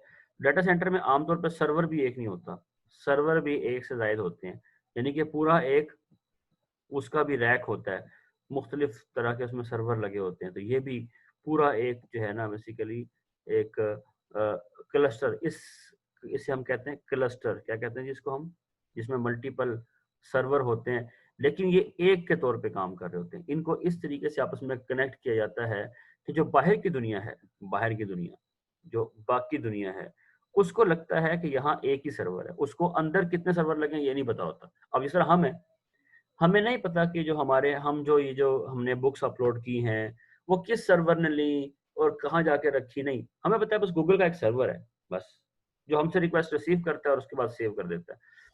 तो ये इस तरीके से इनको, इसे कहते हैं क्लस्टर, क्या कहते हैं जिसको, इसे क्लस्टर कहते हैं, जहाँ पे एक से जायद सर्वर्स मशीन्स को हम बेसिकली क्या करते हैं, कंबाइन करते हैं, आपस में जोड़ देते हैं, ठीक है। और फिर वो इस तरीके से जोड़ते हैं उनको कि वो एक एक के तौर पे बिहेव करें, और वो सारा काम जो है वो आपस में डिवाइड कर लेते हैं। अब पूरी दुनिया से रिक्वेस्ट आ रही होती हैं, तो कुछ हिस्सा ये कर लेते हैं काम, कुछ हिस्सा ये, तो ये चारों, फॉर एग्जाम्पल 4 सर्वर लगे हुए हैं, फॉर एग्जाम्पल आमतौर पर ज्यादा होते हैं, 100 से भी ज्यादा सर्वर होते हैं, मतलब 200, 300 सर्वर भी हो सकते हैं, ठीक है, डाटा सेंटर्स के अंदर। तो इस तरह ना सिर्फ स्टोरेज बहुत हैवी होता है, बल्कि सर्वर्स भी एक से ज्यादा होते हैं, पूरा एक, तो फिर जाके ये बनता है डाटा सेंटर, जिसको हम कहते हैं हाई एंड डाटा सेंटर, जो जिस तरह क्लाउड का है, और फिर जिस तरह माइक्रोसॉफ्ट का है, जिस तरह उसका है अमेजोन का है, जिस तरह गूगल का है, तो फिर जाके बनते हैं वो डाटा सेंटर। इस चीज को ओवरऑल आप कह सकते हैं कि ये डाटा सेंटर है। समझा रही बात? ये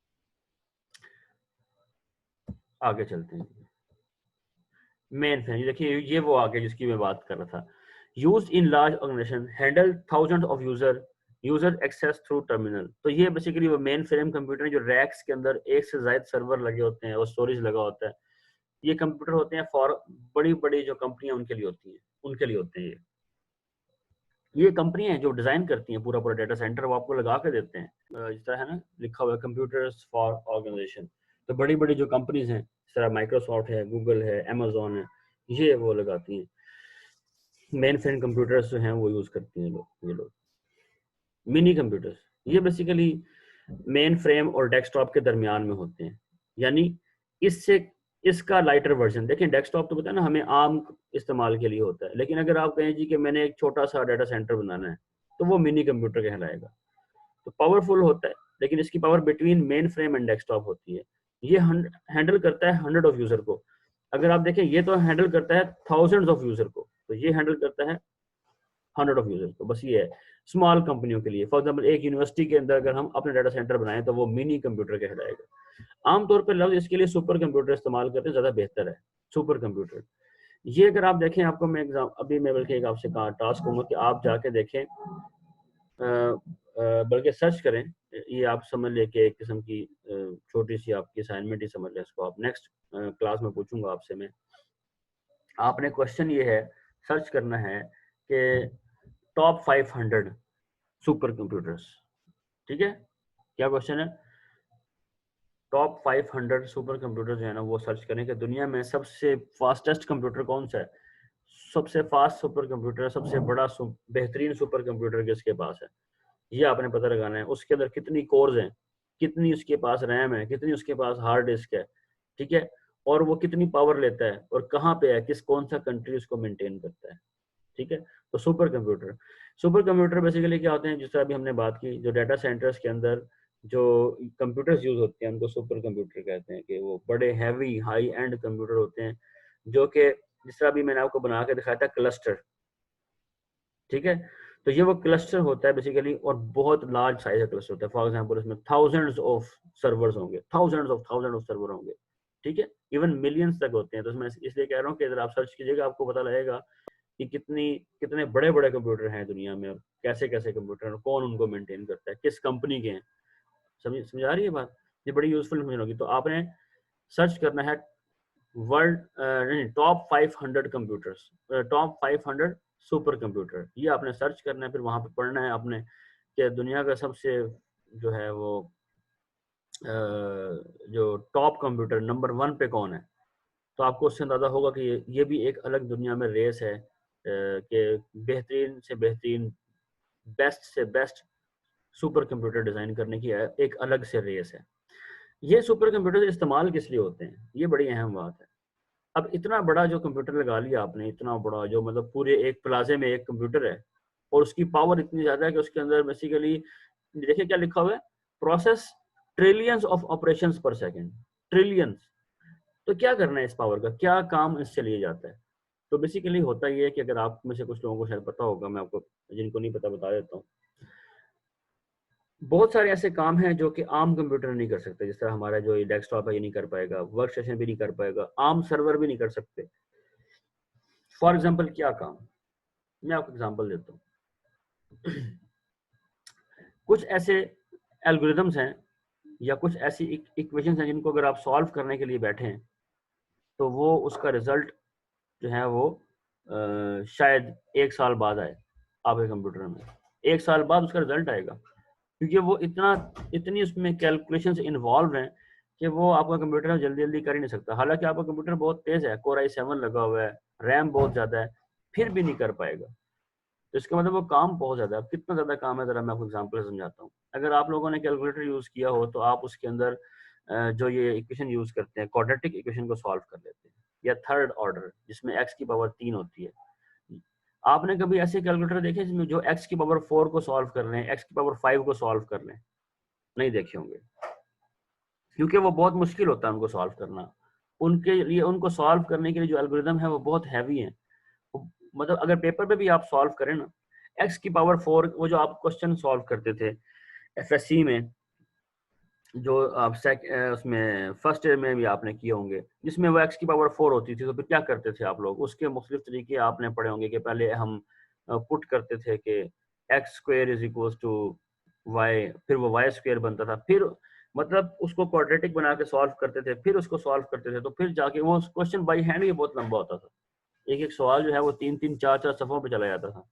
तो बिल्कुल ऐसे ही जब आप उसको, अब हमने चूंकि कंप्यूटर साइंस में अब आप लोग पढ़ेंगे कि अगर इस तरह की जो कंप्यूटेशंस हैं जो आप बाई हैंड पहले करते थे, वो अगर कंप्यूटर से करवानी हो, वो इक्वेशंस अगर आपने कंप्यूटर से सॉल्व करवानी हो, तो क्या प्रोसीजर है, उसके बहुत सारे एल्गोरिदम्स हैं जो आप पढ़ेंगे।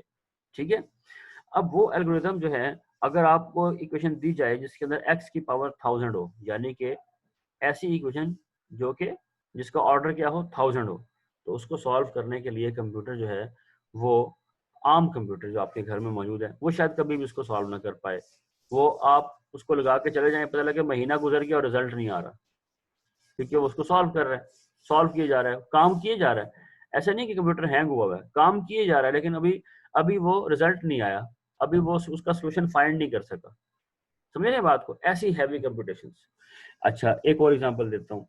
अगर आपको देखें सिमुलेटर होते हैं, सिमुलेटर जिसके अंदर आप, आजकल फ्लाइट सिमुलेटर होता है जिसके अंदर जो है पायलट्स को सिखाई जाती हैं फ्लाइट की टेक्निक्स, जहाज उड़ाने की टेक्निक्स। अब देखिए ना, एक पायलट है, उसको आप असली जहाज के ऊपर ट्रेनिंग दे रहे हैं, असली जहाज में बैठा के F-16 पे आपने उसको बैठाया हुआ है, साथ में एक एक्सपर्ट पायलट है और ये को पायलट है, वो इसको समझा रहा है, ये समझ रहा है। तो क्या होता था, बहुत हाई रिस्क है कि ये शख्स जो है वो जहाज को क्रैश कर सकता है, और इतना कीमती जहाज है। ठीक है, इसलिए अक्सर जो है वो, अगर आप देखें जो जितनी भी फ्लाइट्स होती हैं, इंटरनेशनल फ्लाइट्स या बड़े बड़े जो जहाज होते हैं, उनको चलाने के लिए एक से ज़ायद पायलट होते हैं, क्योंकि उसमें एक्सपर्ट और अभी बिगिनर लेवल के तमाम वो मिक्स बनाते हैं, ताकि जो भी बिगिनर लेवल के लोग हैं वो सीखें, और जो एक्सपर्ट लेवल के बंदे हैं वो उनको प्रैक्टिस करवाएं ऑन गोइंग के ऊपर कि जी कैसे कैसे जहाज़ को संभालना है, किन किन सूरत हाल में। लेकिन एक चीज़ उसमें इंपॉर्टेंट ये है कि हर सूरत हाल तो नहीं पेश आ सकती। फॉर एग्जांपल अब वो जो एक्सपर्ट एक्सपर्ट जो बेसिकली है, जो कि एक्सपर्ट पायलट है, वो किसी भी जो भी अभी बिगिनर लेवल का जो पायलट है, उसको इस बात की ट्रेनिंग तो नहीं दे सकता कि जहाज क्रैश हो तो क्या करना है। ये ट्रेनिंग तो नहीं दी जा सकती ना, वरना जहाज तो क्रैश हो जाएगा। उसको तो असल में जहाज क्रैश करके दिखाना पड़ेगा, फिर तो वहां पर जिंदगी मौत का मसला बन जाएगा। तो फिर क्या किया जाता है? फिर किया ये जाता है कि बेसिकली फ्लाइट सिमुलेटर बनाया गया है। फ्लाइट सिमुलेटर के अंदर एक हेलमेट टाइप चीज आपको बनाई जाती है, आपको एक वर्चुअल इन्वायरमेंट में रखा जाता है। आपको ऐसा फील होता है कि जैसे आप जहाज के कॉकपिट में बैठे हुए हैं, आपको हर चीज वो नजर आती है, इवन बटन, हर चीज। सही है, आप बाकायदा वो बटन जो हैं वो प्रेस करते हैं और जहाज को आप वहां पे चला रहे होते हैं। बिल्कुल सेम एक्सपीरियंस, इतने एक्यूरेट बनाए गए हैं। अब जो ये सिमुलेटर्स हैं ना, इन सिमुलेटर्स को चलाने के लिए सुपर कंप्यूटर चाहिए होते हैं, क्योंकि ये आम कंप्यूटर चलाने की के बस की बात नहीं है। वो बहुत हैवी सॉफ्टवेयर होते हैं, बहुत हैवी।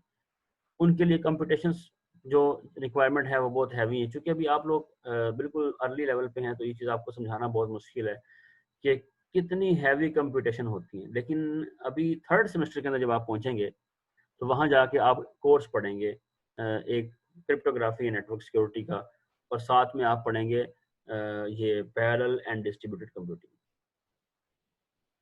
हाँ, नहीं थर्ड में नहीं, फोर्थ में, सॉरी, फोर्थ में पढ़ेंगे। वो जो पैरेलल एंड डिस्ट्रीब्यूटेड कंप्यूटिंग है, वहां पे जाके बताया जाएगा कि किस तरह के कितने हैवी काम होते हैं, और वो किस तरीके से आप सुपर कंप्यूटर्स के जरिए सॉल्व करते हैं। तो हम आपको पूरा एक कोर्स करवाएंगे इसके ऊपर, जो सुपर कंप्यूटर्स को अच्छे तरीके से इस्तेमाल करने के लिए आपको हेल्प करेगा। आपको समझ आएगी कि अच्छा, सुपर कंप्यूटर को इस्तेमाल करना हो तो कैसे किया जाता है।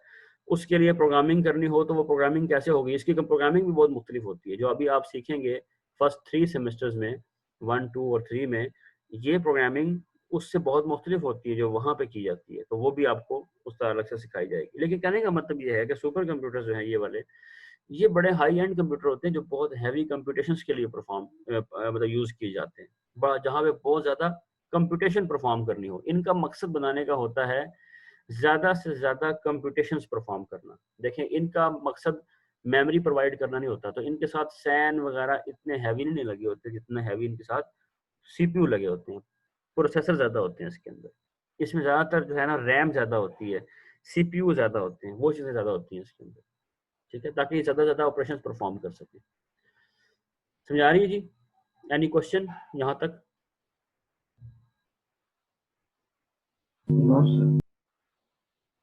ठीक है। सोसाइटी के अंदर क्या है रोल कंप्यूटर्स का? More impact than any other invention. अगर आप देखें, इतना कोई भी चीज़ हमारी सोसाइटी में आज तक इन्फ्लुएंस नहीं किया जितना इस कंप्यूटर ने किया है। आप देखें, you will find computer everywhere across the globe. पूरी दुनिया में आप जहाँ भी चले जाएंगे, आपको कंप्यूटर मिलेगा। आप ये नहीं कह सकते कि कोई ऐसा मुल्क है या कोई ऐसी कौम है जो कंप्यूटर्स को अभी तक नहीं जानते, या जो कंप्यूटर का इस्तेमाल नहीं करते, क्योंकि ऐसा है ही नहीं। Actually it has become part of the society. अब हमारी ये डेली लाइफ का, असल में तो डेली लाइफ का हिस्सा बन चुका है कंप्यूटर। तो क्यों क्यों बन चुका है? क्योंकि हमें जो इन्फॉर्मेशन चाहिए होती है डेली बेसिस पे, वो हमें ये प्रोवाइड करते हैं कंप्यूटर्स। ठीक है ना? और जो इन्फॉर्मेशन है वो क्रिटिकल है। यानी ये पता, अब फॉर एग्जांपल यही पता करना हो आपने कि इस वक्त जो है वो मैंने, अब देखा ना लोग क्या कितना यूज़ करते हैं इसको, इतना यूज़ कर लेते हैं कि सम टाइम बंदे ने निकलना होता है लाहौर के लिए, वो देख लेते हैं कि यार मोटरवे पे क्या सूरत हाल है, कितना रश है, जीटी रोड पे क्या सूरत हाल है, कितना रश है, अच्छा किस रूट से मैं जाऊँ। सही है, यहाँ से लेके वहां तक कितना फासला है। अगर मैं अपनी गाड़ी में जाऊं तो फिर क्या रास्ता है। अपनी गाड़ी में जाना, ट्रैकर लगा लेते हैं लोग। तो मतलब पहले लोग गाड़ियों में ट्रैकर लगाते थे ना, अब उसकी भी जरूरत नहीं पड़ती। तो अब लोग जो है वो बेसिकली जीपीएस सिस्टम लगाते हैं अपनी गाड़ियों में, गाड़ी भी सेफ रहती है, और इसके अलावा गाड़ी खुद ब खुद उनको बताती है कि पैसेज के रास्ता किधर किधर से है, कहाँ कहाँ जाना है। आप मोबाइल स्क्रीन पर भी देख सकते हैं, जिन गाड़ियों के अंदर स्क्रीन होती है उन गाड़ियों में आप स्क्रीन पे देख लेते हैं, वो जो आपके पास जीपीएस नेविगेटर लगा होता है। तो कहने का मतलब है कंप्यूटर्स जो हैं वो एवरीवेयर हैं और हर जगह हैं, सही है। तो इसलिए मोबाइल ने तो बिल्कुल ही इसको बहुत ही एक नेक्स्ट लेवल पे कर दिया ना, कि अब तो मतलब जिसे आप कहते हैं कि मोबाइल की वजह से तो ये चीज़ अब हाथ में, पहले तो डेस्कटॉप पे थी, कमरों में थी, अब तो हाथ में, जेब में, आपके हर इंफॉर्मेशन आपकी जेब में है, सही है। तो इसलिए it has become essential part of the क्या कहते हैं उसको, सोसाइटी। किन किन कामों के लिए इस्तेमाल हो सकता है? बिजनेस के लिए, एंटरटेनमेंट के लिए, कम्युनिकेशन के लिए, एजुकेशन। अभी देखिए ना, हम इस्तेमाल कर रहे हैं, एजुकेशन के लिए इस्तेमाल कर रहे हैं। अभी जब ये क्लास खत्म होगी तो आप इसको, अच्छा अभी साथ साथ हम एजुकेशन भी कर रहे हैं, कम्युनिकेशन भी हो रही है, मैं आपसे बात कर रहा हूँ, आप सुन रहे हैं, कम्युनिकेशन भी हो रही है। एंटरटेनमेंट के लिए इस्तेमाल करते हैं, क्लास खत्म होगी तो हो सकता है आप जनाब इसके ऊपर जो है वो कोई मूवी लगा लें, ठीक है, या कोई सॉन्ग लगा लें, या कोई गेम खेलना शुरू कर दें, यही कंप्यूटर है। अच्छा, इस तरीके से बिजनेस के लिए हो सकता है अभी आपसे क्लास खत्म करके मैं किसी बंदे को पैसे भेजने हैं, किसी से पैसे मंगवाने हैं, वो काम कर लूँ, सही है। तो कहने का मतलब ये है कि ये सारी चीज़ें अब बहुत ज़्यादा जो है वो आप कंप्यूटर के साथ हर चीज़ कर सकते हैं। और ये कुछ यहाँ पे चीज़ें लिखी हैं, सारी चीज़ें नहीं लिखी हुई, मोटी मोटी कैटेगरी है, बट कंप्यूटर तकरीबन हर काम के लिए आजकल इस्तेमाल हो रहा है। और एक एक घर में मल्टीपल कंप्यूटर हैं। अब मोबाइल तो तकरीबन हर शख्स का अपने पास है, और वो एक स्मॉल कंप्यूटर ही है। एजुकेशन में इस्तेमाल होता है, स्मॉल बिजनेस में, इंडस्ट्री में। तो इस चीज़ को आप खुद पढ़ लीजिए कैसे कैसे इस्तेमाल होता है। अच्छा, एजुकेशन में इस्तेमाल कैसे हो रहा है वो तो आप खुद एक्सपीरियंस भी कर रहे हैं ना कि कैसे इस्तेमाल हो रहा है एजुकेशन में। स्मॉल बिजनेस में कैसे इस्तेमाल होता है, जैसे कि आप देखें ना आजकल ऑनलाइन ट्रांजेक्शन्स होती हैं कि आपने उसको पैसे भेजे, उसको भेजे, ऑनलाइन ऑर्डर बुक किए, Draz.com इसकी एग्जांपल है, कैसे आप अपने ऑर्डर बुक करते हैं। इस तरह ही OLX पे चीज़ें बेचते हैं, पार्क व्हील पे गाड़ी सिलेक्ट करते हैं। समझ आ रही है बात? ये स्मॉल बिजनेसेस हैं। इंडस्ट्री भी इसको इस्तेमाल करती है। कैसे? Assembly line are automated. ये असेंबली जो आखिरी लाइन लिखी है बड़ी इंपॉर्टेंट है। Assembly lines are automated. अब देखिए एक गाड़ी जो है, जो पहले कंपनियां बनाती थी, क्या होता था कि उन्होंने बंदे रखे होते थे। बंदे आ रहे हैं जनाब दरवाजा उठा के, गाड़ी के साथ दरवाजा जोड़ रहे हैं, एक बंदा पेच कस रहा है, दूसरी टीम लगी हुई है वो इंजन उठा के ला रही है, इंजन के पुर्जे जोड़ रहे हैं, इंजन उठा के उसके साथ चेनों के साथ और उसको चेन के साथ ना, वो जो चैन गुप्पी होती है उसके साथ उसको उठा के और चेन के साथ उसको वहां पे फिक्स कर रहे हैं, लगा रहे हैं। तो एक गाड़ी के ऊपर कोई 20-25 बंदे लगे हुए हैं, कोई बम्पर जोड़ रहा है, कोई क्या जोड़ रहा है, और करके बड़ी मुश्किल से पूरा दिन लगा के उन्होंने एक गाड़ी क्या की, असेंबल की। असेंबल जिसे कहते हैं जोड़ना, असेंबली की।